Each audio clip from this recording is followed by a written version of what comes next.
नमस्कार साथियों legal information के इस सेगमेंट में हम आज बात करने वाले हैं हिंदू विवाह अधिनियम की महत्वपूर्ण धारा सेक्शन 9 के फायदे के बारे में। आज हम जो भी फायदे बताएंगे वह हस्बैंड की तरफ से बताएंगे, वाइफ की तरफ से फायदे किसी और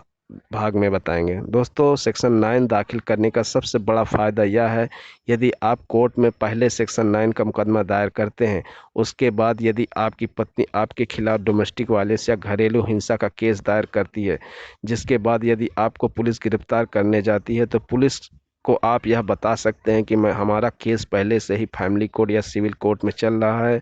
मैंने पहले से ही सेक्शन 9 का मुकदमा दाखिल किया है, जिससे आपको गिरफ्तारी से छूट मिल सकती है।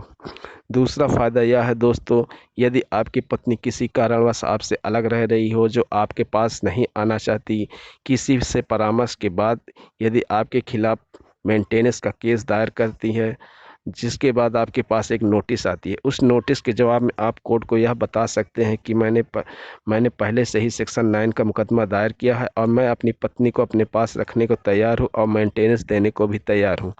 लेकिन यदि वह मेरे पास नहीं रहती तो मैं मेंटेनेंस नहीं दूंगा, क्योंकि मैंने सेक्शन 9 का मुकदमा पहले से ही दायर किया है। तीसरा फ़ायदा यह है दोस्तों, सेक्शन 9 का मुकदमा दाखिल करने के बाद कोर्ट में कई पेशी के बाद भी यदि आपकी पत्नी कोर्ट में नहीं दाखिल होती, तो कोर्ट आपके पक्ष में एक तरफा फैसला सुना सकती है, जिससे आपको बहुत ही फ़ायदा होगा। चौथा फ़ायदा यह है दोस्तों, आपके पक्ष में फैसला आने के बाद भी यदि आपकी पत्नी आपके साथ नहीं रहती, तो कोर्ट यह देख सकता है कि आपकी पत्नी लापरवाह है और